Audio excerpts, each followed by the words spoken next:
हाँ जी बच्चों, आज हम लोग एफएम शुरू करने जा रहे हैं, राइट। एफएम हमारे पेपर 8 है मॉड्यूल 2 का। और अगर हम एफएम के सब्जेक्ट का पूरा नाम देखें तो पूरा नाम क्या है? Financial and strategic management. MCQ paper है, 100 क्वेश्चंस हैं, नेगेटिव मार्किंग है 0.25 मार्क्स की। करेक्ट क्वेश्चन के लिए 1 मार्क्स मिलेंगे आपको, नहीं करने के लिए 0 मिलने वाला है। दो पार्ट है इस चैप्टर में, चैप्टर बोलने सब्जेक्ट में। एक एफएम है आपका और एक एसएम है। FM consist of 60 marks. FM जो है ना, वो 60 मार्क्स की है, जिसमें ये कुछ चैप्टर आपको पढ़ाने वाले हैं मैं। और एक है आपका पोर्शन एसएम का, जो कि है 40 मार्क्स का, प्योरली थ्योरेटिकल पोर्शन है। एफएम एसएम के पेपर में एसएम का बहुत बड़ा हाथ होता है पेपर में अच्छे नंबर दिलवाने का। थ्योरेटिकल है, स्ट्रेट फॉरवर्ड से क्वेश्चन आते हैं। खैर, अपन जो शुरू करने जा रहे हैं, बताओ एफएम शुरू करने जा रहे हैं कि एसएम? एफएम शुरू करने जा रहे हैं। और एफएम में भी हम लोग जो आज स्टार्ट करने वाले हैं फाइनेंशियल मैनेजमेंट में, वो लेसन नंबर 3 कैपिटल स्ट्रक्चर से शुरू करने जा रहे हैं। और उसका टॉपिक लेवरेज से शुरू करने जा रहे हैं। जरा सुनो मेरी बात को ध्यान से। एफएम मैं आपको बड़े तरीके से पढ़ाऊंगा कि पहले क्या पढ़ाऊंगा बाद में क्या, क्योंकि बहुत सारी लिंकिंग मैं सेट करूंगा बिठाऊंगा। तो मैं जो शुरू कर रहा हूं ताकि आपका बेस बिल्कुल क्लियर रहे, वो लेसन नंबर 3 से शुरू शुरू कर रहा हूं, कैपिटल स्ट्रक्चर से। ये जो चैप्टर है कैपिटल स्ट्रक्चर का, ये बहुत बड़ा है। यानी कैपिटल स्ट्रक्चर अपने आप में एक बड़ा चैप्टर है, जिसके अंदर एक टॉपिक है लेवरेज, उससे स्टार्ट करें। सबसे पहला काम आपका ये है कि आप अपनी कॉपी निकालिए और उसमें कुछ नोट डाउन करिए। बाद में मैं समझाऊंगा आपको कि आखिर ये लेवरेज होता क्या है, भी मैंने कुछ नहीं समझाया आपको।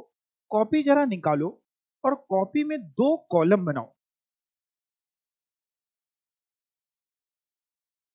देखने वाली बात यह होगी कि कौन सा बच्चा सबसे पहले नोट करता है।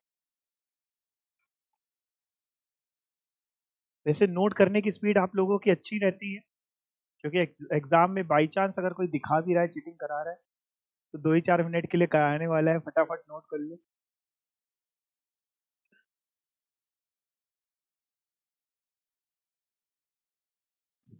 2 कॉलम बनाइए। पहले कॉलम में हेडिंग डालिए पर्टिकुलर, दूसरे में अमाउंट। अच्छा, उससे भी पहले ये जरूर डाल लेना कि एफएम पढ़ रहे हैं, लेसन नंबर 3 पढ़ रहे हैं, कैपिटल स्ट्रक्चर, और टॉपिक है लेवरेज। लेवरेज की स्पेलिंग है LEVERAGE, ये आपकी स्क्रीन पे भी लिखी हुई भी है। ठीक, 2 कॉलम बना लिया आप लोग ने, पर्टिकुलर्स का और अमाउंट का। पर्टिकुलर्स में लिखिए सेल्स लेस वेरिएबल कॉस्ट, जैसे लिखा है वैसे ही लिखिएगा, देख देख के लिखिए।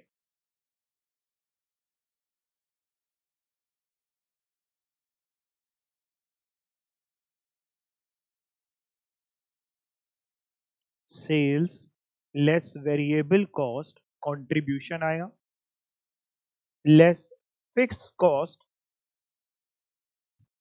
प्रॉफिट भी बोल सकते हैं, और उससे ज्यादा अच्छा नाम एफएम में हमारे लिए हम लोग बोलते हैं EBIT आया, earning before interest and tax.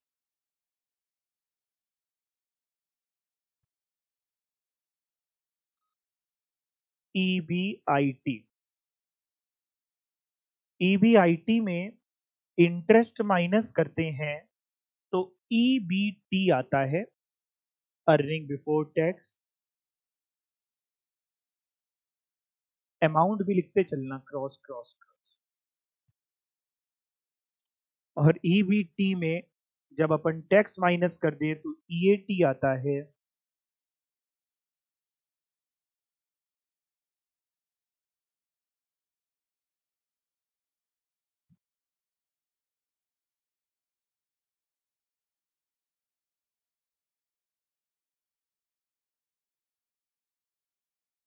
ऊपर से तो नोट कर ही लिया था ना, यहाँ से एक बार फिर से दिखा दे रहा हूँ। देखिए, सेल्स में से वेरिएबल कॉस्ट माइनस करी, कंट्रीब्यूशन आया। फिक्स कॉस्ट माइनस करी, EBIT आया। EBIT में इंटरेस्ट माइनस किया, EBT आया। EBT में टैक्स माइनस किया, EAT आया। ईएटी में प्रेफरेंस का डिविडेंड माइनस किया, प्रेफरेंस डिविडेंड, तो earning available for equity share holders आया। डिवाइड करें इसको अगर नंबर ऑफ इक्विटी शेयर से तो ईपीएस आया।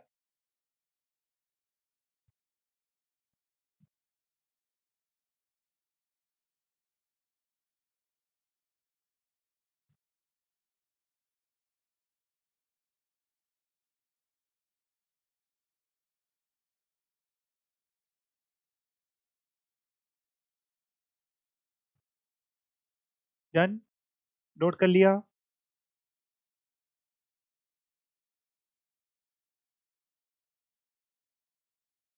ये जो आपने नोट किया है ये केवल इसी चैप्टर में नहीं बल्कि बाकी चैप्टर्स में भी बहुत काम आने वाला है।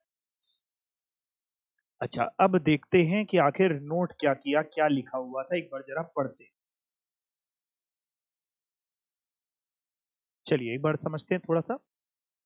सेल्स में से वेरिएबल कॉस्ट माइनस करते हैं तो कंट्रीब्यूशन आता है। वेरिएबल कॉस्ट वो होती है जो वेरी करती है। फिक्स कॉस्ट जब हम माइनस करते हैं कंट्रीब्यूशन में से तो इसको हम लोग बोलते हैं, क्या बोलते हैं एफएम में अपने, ईबीआईटी। क्या बोलते हैं? ईबीआईटी का फुल फॉर्म क्या है?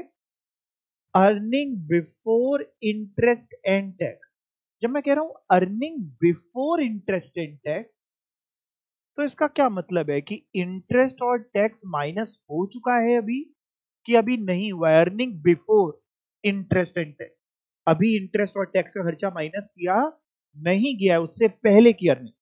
इस ईबीआईटी को पता है ऑपरेटिंग प्रॉफिट के नाम से भी जाना जाता है। लिख ले रहा है यहाँ पे, ईबीआईटी का एक और नाम होता है, और करके लिख लो, ऑपरेटिंग प्रॉफिट।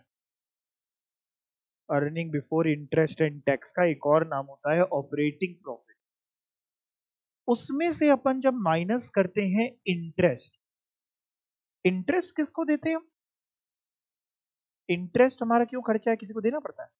अगर कहीं से लोन लिया है या डिबेंचर्स कंपनी ने इशू कर रखे हैं तो इन सब पे ब्याज देगी कंपनी। इंटरेस्ट भी जब कंपनी माइनस कर देती है तो जो अर्निंग बचती है वो कहलाती है अर्निंग बिफोर टैक्स। इसका भी एक और नाम होता है, इसको हम लोग टैक्सेबल प्रॉफिट के नाम से भी जानते हैं। टैक्सेबल प्रॉफिट इसलिए क्योंकि इसके ऊपर टैक्स लगता है, इस प्रॉफिट के ऊपर इनकम टैक्स देना होता है। तो ईबीटी अर्निंग बिफोर टैक्स का एक और नाम लिख लो, टैक्सेबल प्रॉफिट। इसमें से जब टैक्स माइनस करते हैं तो बचता है अर्निंग आफ्टर टैक्स। जरा बताना, अर्निंग आफ्टर टैक्स में पहले आप प्रेफरेंस वालों को डिविडेंड दोगे कि पहले इक्विटी वालों को? जाहिर सी बात है सभी बच्चों को पता है प्रेफरेंस वालों को डिविडेंड देंगे, तो इसमें से लेस किया जाता है प्रेफरेंस डिविडेंड। उसके बाद जो बचती है अर्निंग, जितनी भी कम ज्यादा, करोड़ों रुपए, लाखों रुपए या कुछ कम भी बचा, ये सब किसके लिए है? अर्निंग अवेलेबल किसके लिए? फॉर इक्विटी शेयर होल्डर के लिए है। इक्विटी शेयर होल्डर के लिए इतनी अर्निंग बची।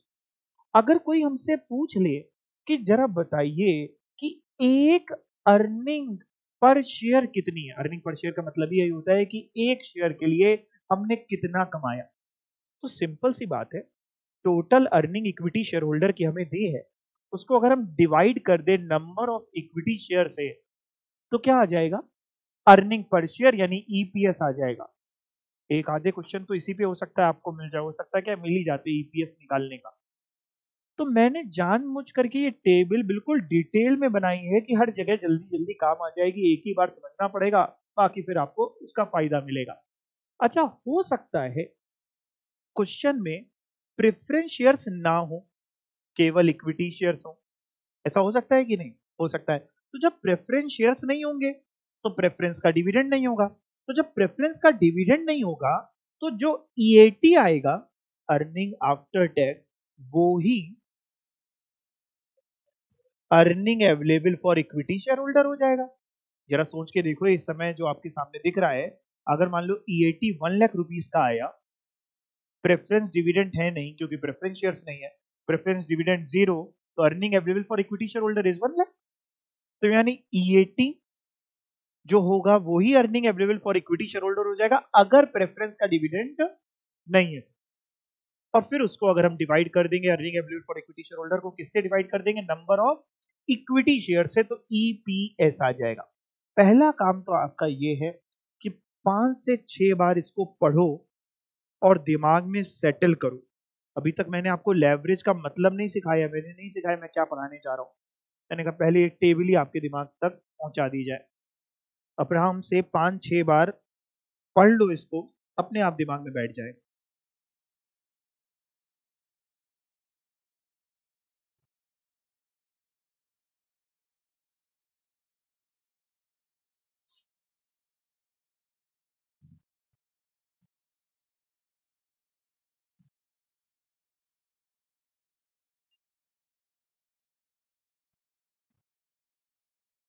सेल्स में से वेरिएबल कॉस्ट माइनस करते हैं तो क्या आता है? कंट्रीब्यूशन। कंट्रीब्यूशन में से फिक्स कॉस्ट माइनस करते हैं तो क्या आता है? EBIT. Full form earning before interest and tax. इसका एक और नाम ऑपरेटिंग प्रॉफिट। ऑपरेटिंग प्रॉफिट यानी ईबीआईटी में पहले इंटरेस्ट माइनस होगा कि टैक्स माइनस होगा? पहले इंटरेस्ट माइनस होगा। तो ईबीआईटी में इंटरेस्ट माइनस करते हैं तो क्या बचता है? ईबीटी। यानी अब सिर्फ टैक्स माइनस करना बचा, इसलिए ईबीटी अर्निंग बिफोर टैक्स। इसका एक और नाम टैक्सेबल प्रॉफिट। इस टैक्सेबल प्रॉफिट में टैक्स कैलकुलेट किया जाता है। टैक्स कैलकुलेट करने के बाद जब आप माइनस कर दें यानी ईबीटी में जब टैक्स भी लेस कर दें तो बचता है ईएटी अर्निंग आफ्टर टैक्स। तो अर्निंग आफ्टर टैक्स का मतलब यह हुआ कि टैक्स भी माइनस हो चुका है, इंटरेस्ट भी माइनस हो चुका है, जाहिर सी बात है। ईएटी में आप पहले देते हैं डिविडेंड किसको? प्रेफरेंस शेयर होल्डर को, यानी लेस करते हैं प्रेफरेंस डिविडेंड। माइनस करने के बाद जो चमत्कारी फिगर बचती है वो कहलाती है earning available for equity share holder. और अगर ईपीएस निकालने को कोई कह दे तो उसको डिवाइड कर दे आप नंबर ऑफ इक्विटी शेयर से, तो आपको अपनी फिगर मिल जाएगी ईपीएस अर्निंग पर शेयर। हमें नहीं लगता कि इसमें बहुत ज्यादा ऐसा कुछ है कि आप भूल जाएंगे, नहीं ना? ठीक है जी। अब मैं आपको ये चैप्टर थोड़ा समझाने जा रहा हूं। अब आप पेन रख सकते हैं, जब मैं बोलूं तब उठाना। मैं एक एग्जाम्पल है जिससे आपको लेवरेज का कॉन्सेप्ट सिखाऊंगा। अभी मैंने नहीं समझाया कि लेवरेज क्या होता है। मैं एक एग्जाम्पल लेना चाहता हूं जिससे आपको सिखाना चाहता हूं। एक कंपनी है एक्स लिमिटेड। बहुत ध्यान से सिर्फ सुनते रहना, नोट डाउन करने की बिल्कुल नीड नहीं। एक एक्स लिमिटेड है जिसके 2 सालों का डेटा मेरे पास है, ईयर 1 का और ईयर 2 का। मैं पहले पहले साल की बात करता हूं। ईयर 1 में एक्स लिमिटेड ने सेल करी 100 रुपीज की, ये सब फिगर रुपीज में, 100 रुपए की सेल करी। ये सब एज्यूम्ड फिगर है, मैंने अपने आप बनाई हुई। उसमें से उनकी वेरिएबल कॉस्ट जो थी वो 40 रुपीज थी।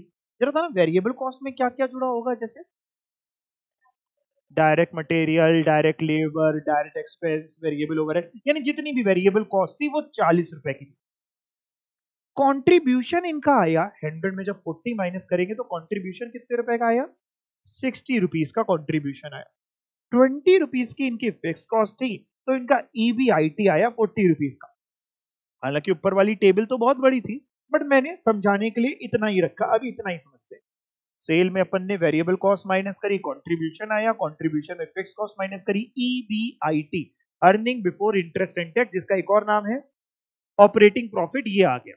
तो बड़ा आराम से, कोई दिक्कत ही नहीं थी। तो प्लस माइनस वाली चीजें हैं, ये तो आपको समझ में आ गया। अब सुनना मेन बात को ध्यान से।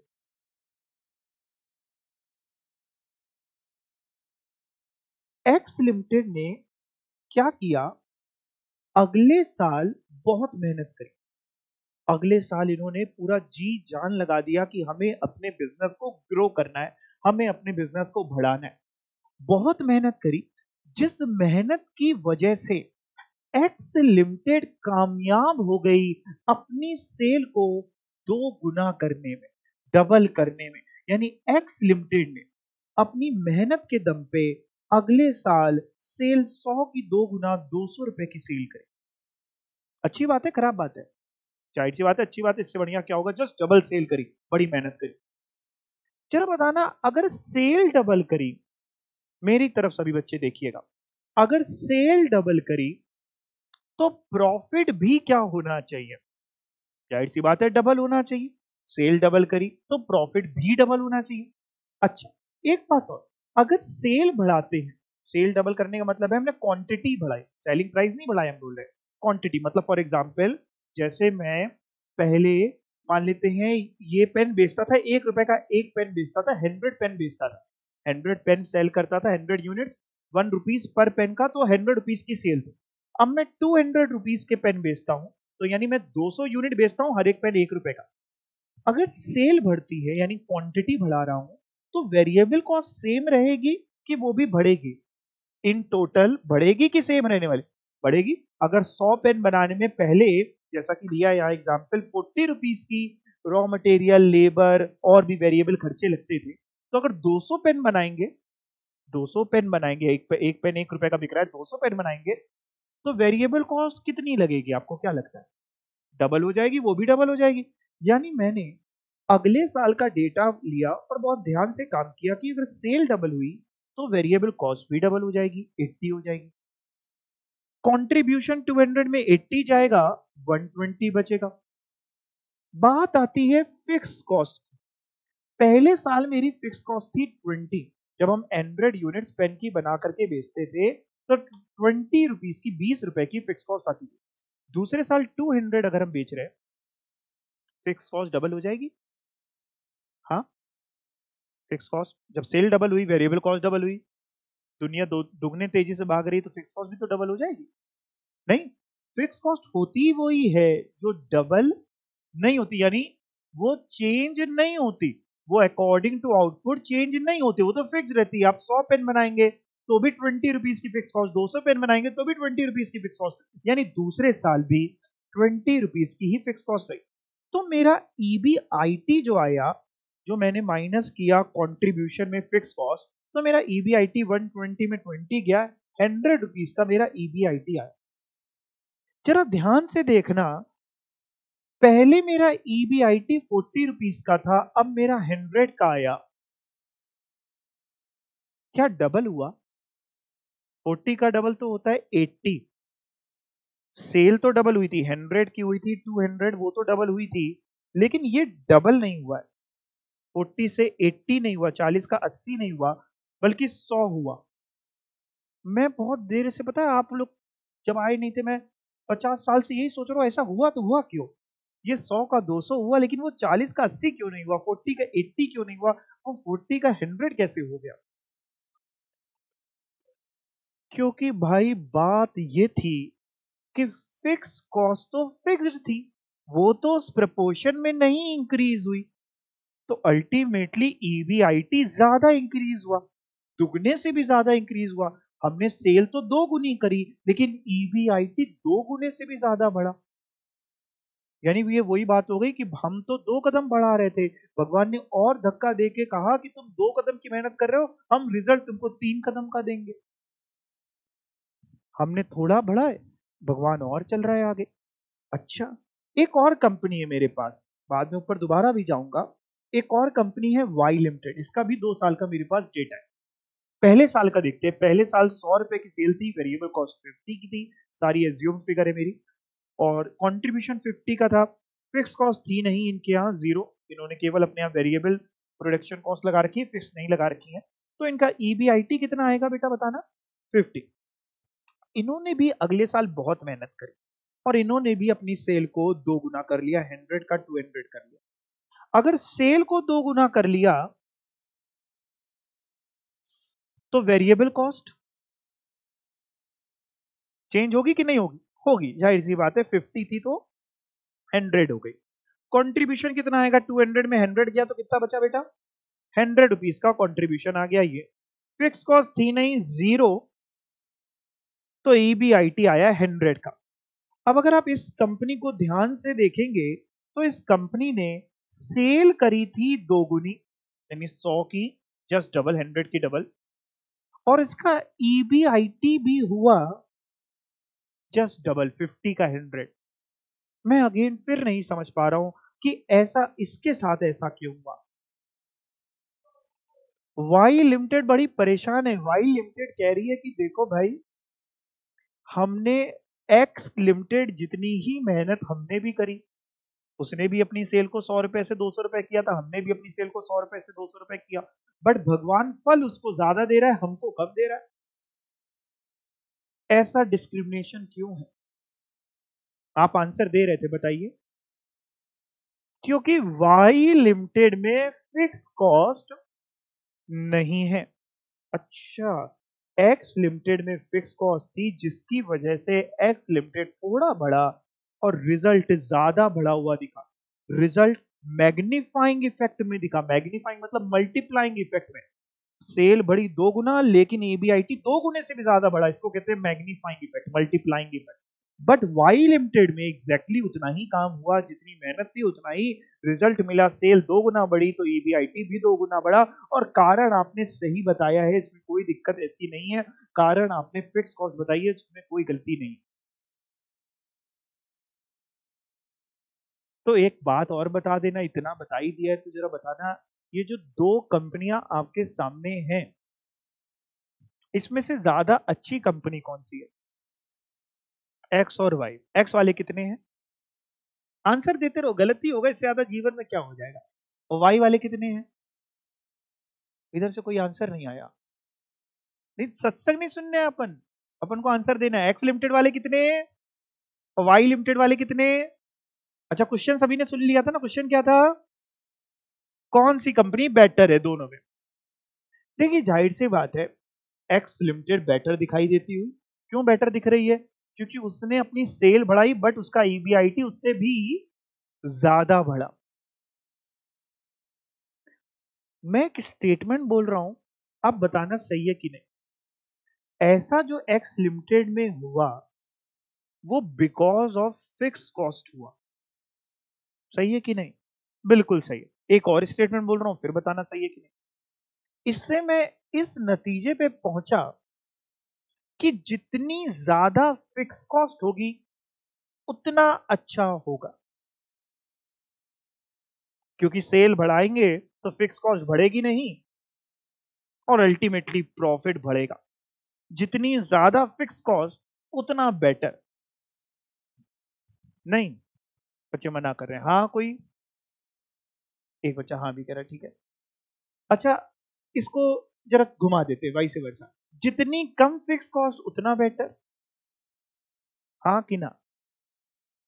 चलो, इसका जवाब मैं एक एग्जाम्पल से देता हूं, सिर्फ देखते जाना, बहुत ध्यान से देखना। ये था एक्स लिमिटेड की बात करता हूं। चलो, पहले एक्स लिमिटेड का ईयर 1 और ईयर 2 का डेटा आपको दिया था। थोड़ी देर के लिए मैं मान लेता हूं कि ईयर 2 में ऐसा नहीं हुआ। आप मत काट देना, ठीक है ना? आपने लिखा ही नहीं तो काटो क्या?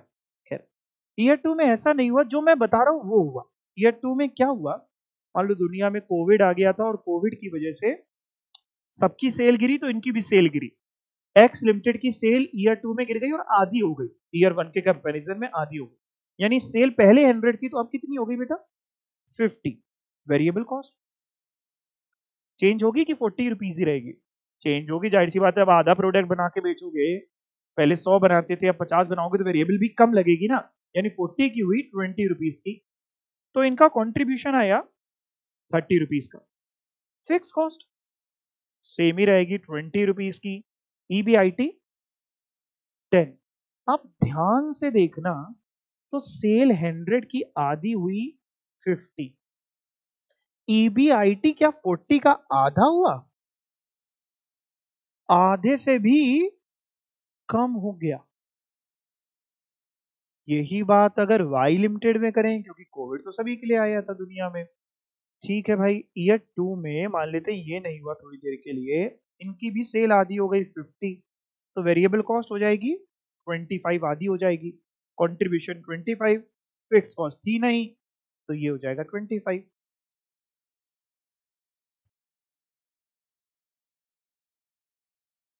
क्या दिखाई दे रहा है? सेल आधी हुई, ईबीआईटी आधा हुआ। अब मैं फिर से अपना क्वेश्चन पूछ रहा हूँ, एक्स लिमिटेड बेटर है कि वाई लिमिटेड? अब बच्चे कह रहे हैं वाई लिमिटेड। सुनो, ना एक्स लिमिटेड बेटर है, ना वाई लिमिटेड बेटर। आंसर तो चेंज हो जाएगा एज पर सिचुएशन। अगर जो पहले वाली सिचुएशन थी, जो ओरिजिनल लिखा हुआ था, उसके हिसाब से एक्स लिमिटेड बेटर थी, लेकिन जो अब मैंने सिनेरियो लिया उसके हिसाब से वाई लिमिटेड बेटर थी, क्योंकि अगर उड़ रहे थे, बढ़ रहे थे, तो एक्स लिमिटेड तेजी में बढ़ रही थी as compare to Y limited, क्योंकि अगर उसने सेल बढ़ाई थी 2 गुनी, तो ईबीआईटी 2 गुने से भी ज्यादा बढ़ा था। लेकिन जब गिर रहे हो तो सेम पैरामीटर तो गिरने पे भी तो लगेगा कि भाई गिरे हो, आधा हुई है सेल, तो एक्स लिमिटेड की सेल आधे से भी, मतलब सेल आधे से मतलब आधी हुई थी, और ईबीआईटी आधे से भी कम हो गया। वेयर एज वाई लिमिटेड में सेल भी अगर आधी हुई तो ईबीआईटी भी आधा ही हुआ। अच्छा, फिर से क्वेश्चन, फिक्स कॉस्ट जितनी ज्यादा है उतना अच्छा कि जितनी कम है उतना अच्छा? सुनो इसका सही आंसर। अगर इसका आंसर होता कि फिक्स कॉस्ट जितनी ज्यादा होगी उतना अच्छा, या ये आंसर होता जितनी कम होगी उतना अच्छा, तो मैं ना पढ़ा रहा होता, ना आप मेरे पास पढ़ने आते, पूरी एफएम खत्म हो जाती। आप जिस ऑटो टेम्पो से, रिक्शे से, जैसे भी घर से आ रहे थे, वो भी आपको बता देता ऑटो वाला भी, अरे एफएम पढ़ने जा रहे हो, अरे चलो वापस, फिक्स कॉस्ट जितनी कम हो उतना अच्छा होता है। यानी डिपेंड करता है कि आप किस सिनेरियो में ऑपरेट कर रहे हो। अति तो हर चीज की बुरी है, बट उसके डर से अगर आप व्यापार करने निकले हो तो थोड़ी बहुत तो फिक्स कॉस्ट होनी चाहिए। तो भाई थोड़ी बहुत होनी चाहिए, लेकिन जब मैं थोड़ी बहुत बोल रहा हूं तो डिपेंड करता है कि किस तरीके का बिजनेस हो सकता है। किसी के लिए थोड़ा बहुत 1 लाख रुपए हो, किसी के लिए 10 लाख रुपए हो, किसी के लिए 1 करोड़ हो, किसी के लिए 10 करोड़। कोरोना में बहुत सारे बिजनेसेस बंद हो गए। उसका एक बहुत बड़ा फैक्टर पता है क्या था? क्योंकि लॉकडाउन था, देश छोड़िए वर्ल्ड में लॉकडाउन था, तो लोग अपनी फिक्स कॉस्ट ही रिकवर नहीं कर पा रहे थे। अब एक समय होता है, जब तक वो अपने प्रॉफिट में से या पास्ट की जो अर्निंग्स है उससे देते जाएंगे, बट एक कगार पे आकर के तो अल्टीमेटली उनको डिसीजन लेना पड़ेगा बंद करने का। तो बहुत से व्यापार बंद हुए, फिक्स कॉस्ट नहीं रिकवर कर पाए, सेल हो नहीं रही थी, वेरिएबल कॉस्ट चलो कोई बात नहीं वो भी नहीं हो रही थी, लेकिन फिक्स कॉस्ट तो थी ना। मकान मालिक तो रेंट ले ही रहा था, स्टाफ को तो आप सैलरी दे ही रहे थे, अगर रिटेन करना है तो देनी पड़ेगी। तो भैया 100 की सीधी एक बात, ये चैप्टर, या यूं बोलें तो ये टॉपिक लेवरेज हमको यही सिखाने वाला है कि आखिर फिक्स कॉस्ट हो तो कितनी हो, कितना अच्छा होगा, ज्यादा हो कम हो, या फिक्स कॉस्ट एक ऑर्गेनाइजेशन में इतनी दी है तो हमसे पूछा जाएगा कि इसके लिए कितनी रिस्क है, हमें वो निकालना पड़ेगा लेवरेज की मदद से। अभी फिर से मैं लेवरेज पे आऊंगा, एक बार वापस इसमें चलता हूं। मैंने जो एग्जाम्पल लिया, जैसे जो ओरिजिनल एग्जाम्पल था उसी की बात करता हूं, पेन वाला हटा देता हूं। इसमें आपने देखा कि सेल डबल हुई। अगर सेल डबल हुई और मैं आपसे कहूं कि किसी चीज का परसेंटेज चेंज निकाल दो, कभी आपने परसेंटेज चेंज सुना है? परसेंटेज चेंज इन एनीथिंग, जैसे यहाँ पे परसेंटेज चेंज इन सेल निकाल दो, तो परसेंटेज चेंज का दुनिया में बेटा एक ही तरीका ही होता है। क्या कभी भी आपको परसेंटेज चेंज निकालना हो तो उसका तरीका ही ये होता है कि आप न्यू फिगर ले लो, उसमें से ओल्ड फिगर माइनस कर दो, डिवाइड कर दो ओल्ड फिगर से, और परसेंटेज में चाहिए तो मल्टीप्लाई कर दो 100 से।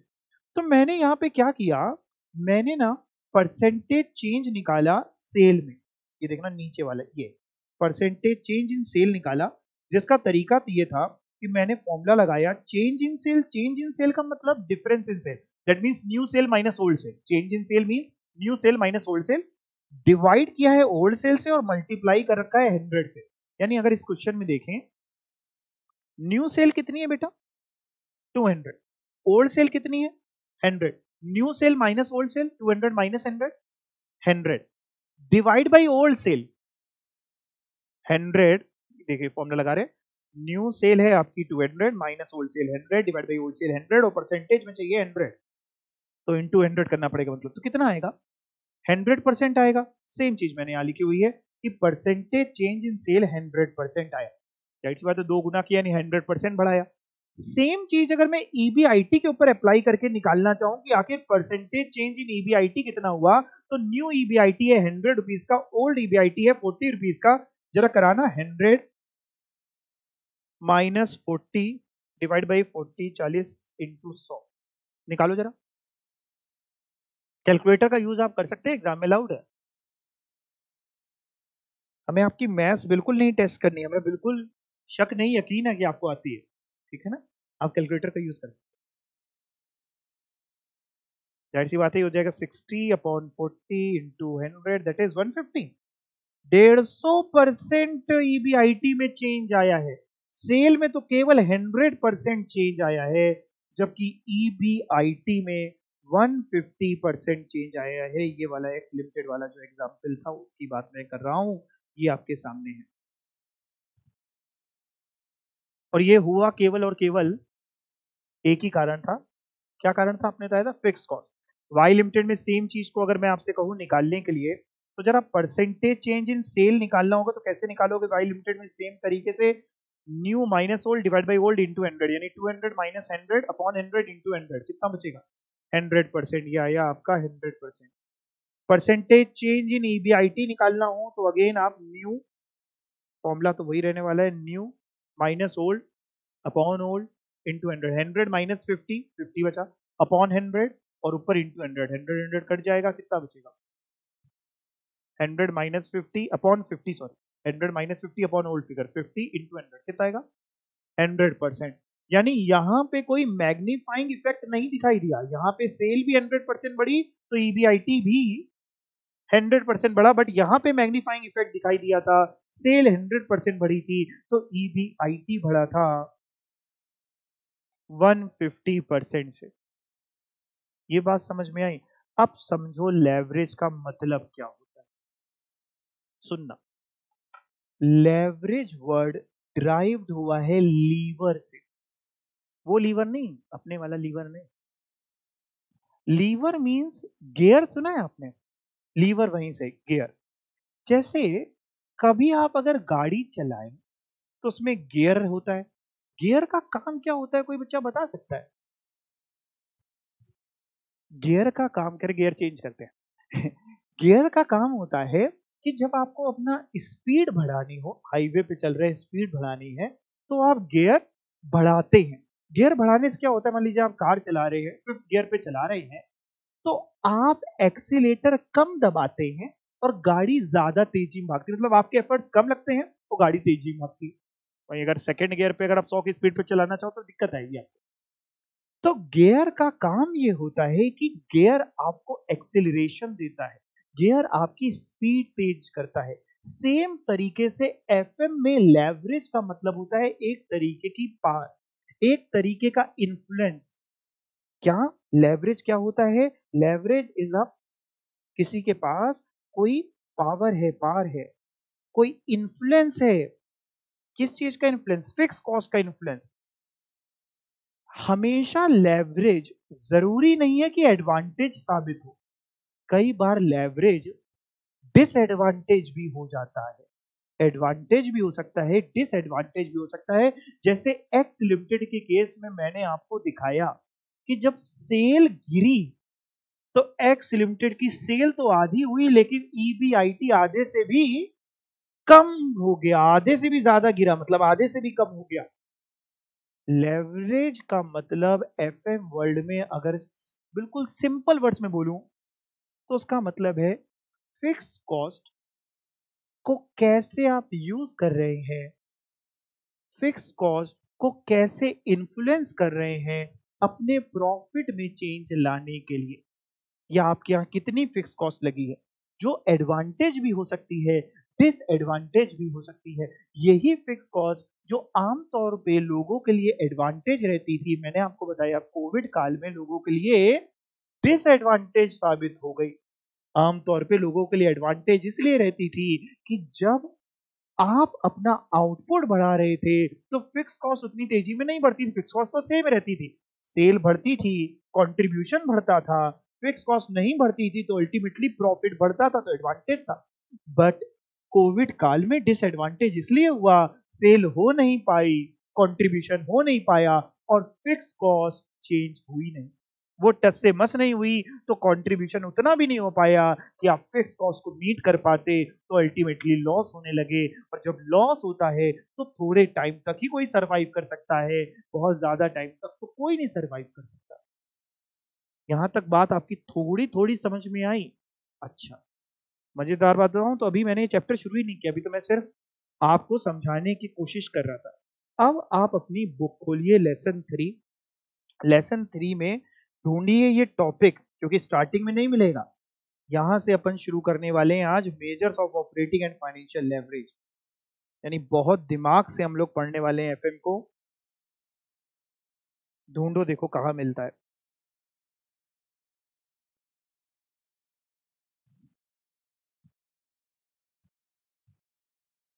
एक तरीके से मैं ऐसा कह सकता हूं, ये चैप्टर दो यूनिट्स हैं। इस चैप्टर के लेसन थ्री में दो चीजें, एक कैपिटल स्ट्रक्चर है, एक लेवरेज एनालिसिस। चैप्टर का नाम भी है ये, capital structure and leverage analysis, जिसमें हम लोग शुरू कर रहे हैं लेवरेज एनालिसिस। मिल गया सभी को? पढ़ा जाए, चलिए देखते हैं जरा ध्यान से। Measures of operating and financial leverage. Sir ये क्या है ऑपरेटिंग एंड फाइनेंशियल लेवरेज? ठीक है बेटा, जरा वापस ऊपर आओ। ये जो चार्ट आपने नोट भी किया था, ये नोट किया था ना आपने, ये नोट किया था। इसमें अगर मैं आपसे कहूं कि बेटा यहां से लेके यहां तक, केवल ईएटी तक, ध्यान से देखो। सेल्स में वेरिएबल कॉस्ट गया, कंट्रीब्यूशन आया, फिक्स कॉस्ट गई, ईबीआईटी आया, इंटरेस्ट गया, टैक्स आया, इंटरेस्ट गया, ईबीटी आया, और टैक्स गया, ईएटी आया। इतना अगर आप ध्यान से देखो, और इतना ध्यान से देख के हमको ये बता दो कि इसमें फिक्स्ड कॉस्ट कितनी इन्वॉल्व है। बस केवल इतना इतना देख के मेरे को ये बता दो कि कौन कौन सी फिक्स्ड कॉस्ट है, कौन कौन से फिक्स्ड खर्चे, कौन कौन से फिक्स्ड खर्चे। वेरिएबल खर्चे नहीं पूछ रहा हूं मैं, फिक्स्ड खर्चे। अलग अलग बच्चे बता रहे हैं अलग अलग बातों को, आराम से। सेल्स में से वेरिएबल कॉस्ट जाती है, कंट्रीब्यूशन आता है, फिक्स कॉस्ट जाती है, ईबीआईटी आता है, इंटरेस्ट जाता है, ईबीटी आता है, टैक्स जाता है, ईएटी आता है। कौन कौन सी फिक्स कॉस्ट है? देखो, एक तो नाम से ही लिखी हुई है, जिसका नाम ही है फिक्स कॉस्ट। एक और है, चलो एक एक करके चर्चा करते हैं। जरा बताना, इंटरेस्ट जो होता है ये फिक्स्ड होता है कि वेरिएबल होता है? आमतौर पे इंटरेस्ट, नॉर्मल, बहुत ज्यादा दिमाग भी नहीं लगाना, थोड़ा सा दिमाग लगाते हुए। इंटरेस्ट, जैसे मान लीजिए मैं बैंक से 1 करोड़ रुपए का लोन लेके आया। बैंक ने कहा कि हम आपसे 10% इंटरेस्ट लेंगे, तो 1 करोड़ का 10% हुआ करीब 10 लाख रुपीज का इंटरेस्ट हुआ। अब अगर मैं उस 1 करोड़ रुपए से ज्यादा पैसे कमाऊंगा, मैंने 10 करोड़ की सेल करके दिखा दी, तो क्या बैंक मेरे से ब्याज ज्यादा लेगा? नहीं। अच्छा, अगर उस 1 करोड़ से मैं सेल नहीं कर पाया, कम कर पाया, तो बैंक मेरे से ब्याज कम कर देगा? नहीं। यानी इंटरेस्ट एक तरीके का फिक्स्ड है, वो तो हम रेट पहले ही तय कराते हैं। तीसरी बात आप बोल रहे थे टैक्स। टैक्स फिक्स्ड होता है? टैक्स फिक्स कॉस्ट नहीं होती है बेटा, टैक्स तो वेरिएबल है। वो डिपेंड करता है कि कितना ईबीटी आया, अर्निंग बिफोर टैक्स कितना आया, टैक्सेबल प्रॉफिट के हिसाब से टैक्स आता है। अब मान लीजिए आज आप लोग हैं, आप लोग नहीं कमाते तो क्या इनकम टैक्स भरते हैं? नहीं भरते। कल कमाएंगे, भरेंगे। लाखों में भरना चाहोगे, करोड़ों में, कि कम भरना चाहोगे? कितने समझदार बच्चे हो गए, देखो कह रहे करोड़ों में भरना चाहिए। जाहिर सी बात है, करोड़ों में भरोगे तो यानी अरबों में कमाओगे, तभी तो करोड़ों में भरोगे। तो भाई टैक्स जो है वो वेरिएबल है, ना कि फिक्स। तो यहाँ पे दो ही हमारे पास फिक्स्ड है, जो मैंने येलो से हाईलाइट कर रखे, एक फिक्स कॉस्ट और एक इंटरेस्ट। जो ये फिक्स कॉस्ट वाला है, जो नाम से ही फिक्स कॉस्ट लिखा है, उसमें किस तरीके की फिक्स कॉस्ट आती है? जैसे फैक्ट्री का रेंट हो गया, ऑफिस का रेंट हो गया, मैनेजर की सैलरी हो गई फिक्स, मशीन्स वगैरह पे जो डेप्रिसिएशन लग रहा है, अगर वो फिक्स टाइम के हिसाब से लग रहा है, तो ये सब होती है फिक्स कॉस्ट। और जो दूसरी इंटरेस्ट लिखी है, ये भी फिक्स कॉस्ट है, फिक्स खर्चा है, लेकिन इस इंटरेस्ट को हम लोग बोलते हैं ये फिक्स्ड फाइनेंशियल कॉस्ट। सिर्फ सुनते जाओ, अभी मैं बोलूंगा तब लिखना। इंटरेस्ट को हम लोग बोलते हैं कि ये एक तरीके की फिक्स्ड फाइनेंशियल कॉस्ट है। फाइनेंशियल मतलब फाइनेंस कराया था हमने, कहीं से लोन लिया था, उसके लिए हमें खर्चा देना पड़ा, इसलिए फिक्स्ड फाइनेंशियल कॉस्ट। वहीं पे जो ऊपर वाली कॉस्ट है फिक्स कॉस्ट, ये कहलाती है फिक्स्ड ऑपरेटिंग कॉस्ट। इसका एक और नाम होता है fixed operating cost. Sir operating cost क्यों? ऑपरेशन से रिलेटेड है, फैक्ट्री का रेंट हो गया, मैनेजर की सैलरी हो गई, ऑपरेशन से रिलेटेड है। और ये जो ब्याज होता है ये कहलाता है फिक्स्ड फाइनेंशियल कॉस्ट। कौन सी कॉस्ट बेटा? Fixed financial cost. आमतौर पे ये दो कॉस्ट होती हैं, एक operating cost, fixed operating cost, और एक fixed financial cost. Fixed financial cost में आपका ब्याज वगैरह, और फिक्स्ड ऑपरेटिंग कॉस्ट में आपका फैक्ट्री का रेंट वगैरह, मैनेजर की सैलरी, एक्सेट्रा एक्सेट्रा। हम लोग इन दोनों फिक्स्ड कॉस्ट को इस चैप्टर में पढ़ते हैं। लेवरेज में हम इन दोनों ही फिक्स कॉस्ट का इंपैक्ट पढ़ने की, इंपैक्ट समझने की, इंपैक्ट निकालने की, इंपैक्ट को जज करने की कोशिश करते हैं कि आखिर इस फिक्स कॉस्ट का इंपैक्ट कितना पड़ेगा। क्योंकि फिक्स्ड कॉस्ट अपने साथ रिस्क लेके आती है, अकेले अकेले नहीं आती, रिस्क लेके आती है। जैसे फिक्स्ड ऑपरेटिंग कॉस्ट अपने साथ ऑपरेटिंग रिस्क लेके आती है, और फिक्स्ड फाइनेंशियल कॉस्ट अपने साथ फाइनेंशियल रिस्क लेके आती है। मतलब इन शॉर्ट, अगर आपके पास फिक्स्ड ऑपरेटिंग कॉस्ट है तो आपके पास ऑपरेटिंग रिस्क है। ऑपरेटिंग रिस्क ये है कि अगर ऑपरेशंस नहीं हुए, ऑपरेशंस मतलब प्रोडक्शन नहीं हुए, बिजनेस बैठ जाएगा आपका। कहां से दोगे fixed operating cost? Fixed financial cost financial risk लेकर के आती है कि अगर आप नहीं कमा पाए तो कैसे फाइनेंशियल बर्डन को झेलोगे, जो ईएमआई बांध रखी है, जो ब्याज का कंटेंट है, वो कैसे दोगे? क्योंकि नहीं दोगे तो वो तो अपना पैसा आपसे दूसरी तरीके से वसूलना शुरू कर देगा। बैंक ने आपको लोन दिया तो या तो आप भाग जाइए नीरव मोदी बन के, और अगर आप भागेंगे नहीं, जाहिर सी बात है, तो वो अपना पैसा आपसे वसूलेगा। और वसूलने का मतलब है कि ऑक्शन करेगा, नीलामी करेगा। यानी ये अपने साथ दोनों रिस्क लेके आती हैं। कौन कौन सी रिस्क? नाम में ही छुपा है। फिक्स्ड ऑपरेटिंग कॉस्ट कौन सी रिस्क लेके आती होगी बेटा? ऑपरेटिंग रिस्क, जिसको कुछ लोग बिजनेस रिस्क के नाम से भी जानते, भी नीचे आएगा, पढ़ेंगे हम लोग। ऑपरेटिंग रिस्क या business risk. Fixed financial cost अपने साथ लेके आती है financial risk. Leverage operating risk and financial risk दोनों के बारे में बताता है। ऑपरेटिंग रिस्क पता करने के लिए हम लोग ऑपरेटिंग लेवरेज निकालते हैं। सुनिएगा पूरी बात को, सब आएगा समझ में।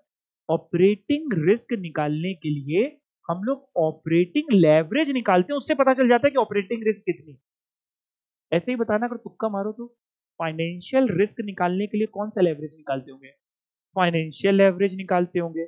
यानी मैंने आपको दो लेवरेज अभी अभी दिमाग में केवल डाले, समझेंगे हम लोग लेटर ऑन। एक ऑपरेटिंग लेवरेज और एक फाइनेंशियल लेवरेज।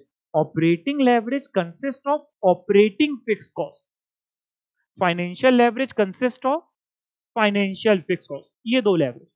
और अगर हम दोनों फिक्स्ड कॉस्ट का इंपैक्ट एक साथ देखना चाहें, दोनों फिक्स्ड कॉस्ट कौन कौन सी? Fixed operating cost and fixed financial cost, दोनों का इंपैक्ट एक साथ देखना चाहें, तो जो लेवरेज निकलता है वो कहलाता है टोटल लेवरेज या कंबाइंड लेवरेज। एक ही बात। That means there are three types of leverage: operating leverage, financial leverage, combined leverage. सब मिलेगा आपको लिखा हुआ। ऑपरेटिंग लेवरेज कौन कौन से, मेरे साथ बोलिए। Operating leverage, financial leverage, combined leverage. Combined leverage का एक और नाम मैंने आपको बताया, टोटल लेवरेज। ठीक है। Operating leverage deals with operating fix cost, financial leverage deals with financial fix cost, whereas combined leverage deals with both operating fixed cost as well as financial fixed cost। निकालने का तरीका क्या होगा वो बात की बात है। अब जरा चलते हैं, जो आपको मैं आज के लिए थोड़ा सा स्टार्टिंग कर दें। पढ़िएगा जरा, measures of operating and financial leverage. पढ़िए। The term leverage refers to an increased means of accomplishing some purpose। क्या मतलब? कह रहे लेवरेज का भाई साहब मतलब ये है कि आप कुछ ऐसा यूज कर रहे हैं, कुछ इंक्रीज्ड मींस यूज कर रहे हैं, कुछ और ताकत झोंक रहे हैं ताकि आपका कोई पर्पस एक्म्प्लिश हो जाए। ये आमतौर पे लेवरेज का मतलब होता है। वहीं पे अगर हम फाइनेंस में बात करें, क्योंकि हम फाइनेंशियल मैनेजमेंट पढ़ रहे हैं, फाइनेंस में लेवरेज का मतलब ये हुआ कि हम क्या चीज को झोंक रहे हैं, फिक्स कॉस्ट को झोंक रहे हैं, ताकि हम अपना पर्पस जल्दी अचीव कर पाए, ताकि अगर मेरी सेल बढ़े तो मेरा ईबीआईटी ज्यादा बढ़े, हमें वाई लिमिटेड की तरह ज्यादा मेहनत ना करनी पड़े। हम एक्स लिमिटेड है, हम ज्यादा मेहनत करते हैं लेकिन ईबीआईटी उससे भी ज्यादा बढ़ता है, वाई लिमिटेड जितनी मेहनत करता है ईबीआईटी भी उतना ही बढ़ता है। तो कह रहे हैं लेवरेज का इन नॉर्मल टर्म्स मतलब होता है कि आप इंक्रीज्ड मींस को यूज कर रहे हैं किसी पर्पस को एक्म्प्लिश करने में। और अगर ले मैन की लैंग्वेज में बात करें तो leverage is used to lifting heavy objects. आपने मार्केट के अंदर बहुत सारी मशीन्स देखी होंगी जो हैवी हैवी ऑब्जेक्ट्स करके मशीन्स उठाती हैं। जिससे भी मेट्रो वेट्रो का काम चल रहा है तो इतने बड़े बड़े पिलर्स हो गए, वो सब उठाने के लिए क्रेन होती है ना, मशीन होती है। तो उसका तरीका क्या होता है, वो क्यों उठा पा रही है, उसमें लीवर लगा है, लेवरेज लगा है जो उस लोड को ले पा रहा है, नॉर्मल थोड़ी ना ले पाएगा। तो leverage is use to lifting heavy objects which में नॉट बी अदरवाइज पॉसिबल। ये तो आम बात हो गई। फाइनेंशियल वर्ल्ड में बात करें, क्योंकि हम लोग कोई मेट्रो थोड़ी ना बनाने जा रहे हैं, हम तो फाइनेंस की बात करें, इन financial point of view leverage refers to furnish the ability to use fixed cost or funds to increase return to its shareholder। इस पूरी लाइन को समझना पड़ेगा, फिर से पढ़ना है। leverage refers to furnish the ability to use fixed cost or funds to increase the return to its shareholder। क्या इस लाइन में ये लिखा है कि leverage का मतलब ये है कि आप ज्यादा से ज्यादा फिक्स कॉस्ट लगाएं? ये लाइन नहीं लिखी, यहां लिखा है leverage refers to furnish the ability. Ability, ability word क्यों यूज किया है? डिपेंड करता है कि आप कितनी फिक्स कॉस्ट झेल सकते हैं या आपके लिए कितना बेटर है। हो सकता है किसी की एबिलिटी ज्यादा की हो, किसी की कम की हो, डिपेंड करता है बिजनेस टू बिजनेस पे। कौन सी फिक्स कॉस्ट की बात कर रहे हैं? कह रहे हैं हम दो फिक्स कॉस्ट लिख दी हैं। मैंने आपको दो फिक्स कॉस्ट कौन कौन सी पढ़ाई थी, जरा बताना मेरे को। एक फिक्स्ड ऑपरेटिंग कॉस्ट और एक फिक्स्ड फाइनेंशियल कॉस्ट। इस लाइन में दोनों लिखी हुई है। मैं एक बार लाइन फिर से बोल रहा हूं, आप ढूंढ के बताएंगे कहां लिखी है। In financial point of view, leverage means to furnish the ability to use fixed cost assets और funds to increase the return to its share holder. यहाँ पे दोनों लिखी हुई है, बस आप पढ़ पाए या ना पढ़ पाए वो आपकी बात है। एक लिखी है फिक्स्ड ऑपरेटिंग कॉस्ट, एक फिक्स्ड फाइनेंशियल कॉस्ट। कहां लिखी है? लिखा है जो फिक्स्ड कॉस्ट एसेट्स होते हैं। फिक्स्ड कॉस्ट एसेट्स का मतलब ही है फैक्ट्री का रेंट हो गया, एसेट है, रेंट दे रहा है, मशीन है, डेप्रिसिएशन जा रहा है। ये फिक्स्ड कॉस्ट एसेट से क्रिएट होती है बेटा fixed operating cost. Fixed operating cost और फिक्स्ड फंड से, फिक्स तो कॉमन था, फिक्स्ड कॉस्ट एसेट या फिक्स्ड फंड। फिक्स्ड फंड से कौन सी कॉस्ट आती है? फंड लेके आए, फिक्स बैंक से 1 करोड़ का लोन लाए, कौन सी? Fixed financial cost.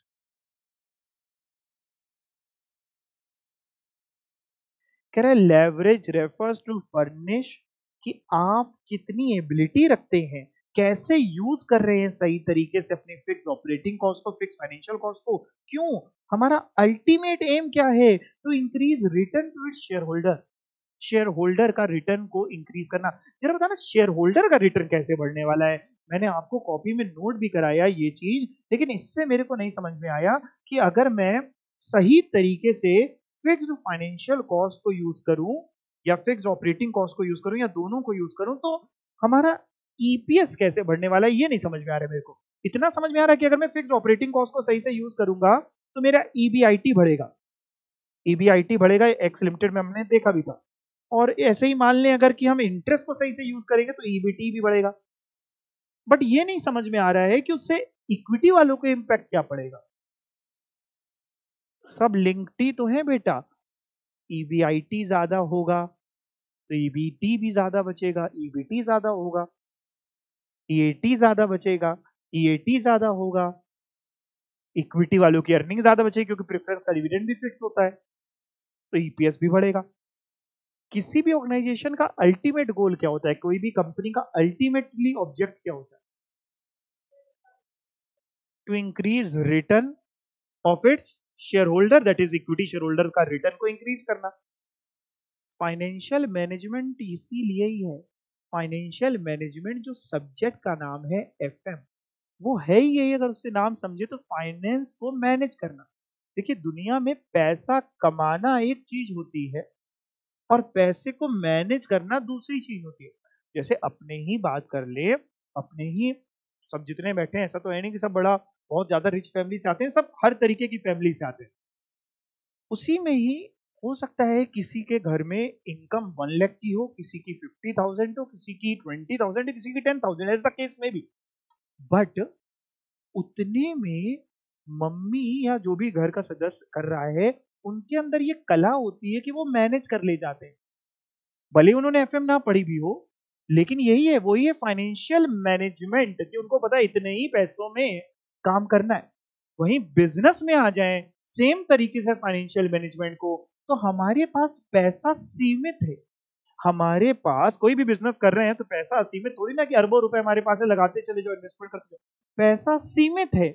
उस सीमित पैसे को अच्छे से कैसे यूज करे कि फाइनेंशियल मैनेजमेंट रहे, ये पूरे सारे चैप्टर इसी बारे में है, सब्जेक्ट ही है ये। जब वही आपको यहां पढ़ाया जाएगा, जिसमें शुरुआत हुई है अपनी कौन से टॉपिक से, लेवरेज से। अब आपका होमवर्क क्या है, मैं आपको होमवर्क देना चाहता हूं इसमें। आपका होमवर्क ये रहेगा कि आप ये लेवरेज का ये जो टॉपिक आपको दिख रहा है, एक बार आप इसको रीड करके आएंगे, थोड़ा समझ समझ के। जब आप थोड़ा समझने की कोशिश करेंगे तो 90% आपको समझ में नहीं आएगा, 10 आएगा, मेरे को 10 ही चाहिए, ताकि अगली क्लास में आप आए तो थोड़ा सा दिमाग आपका चलता हुआ हो। और जब अगर आप ये कर लें रीड, तो फिर कुछ नहीं, अगली क्लास में आ जाइए, अपने लोग यहीं मिलेंगे। ठीक है? कोई डाउट किसी को? नहीं? Thank you.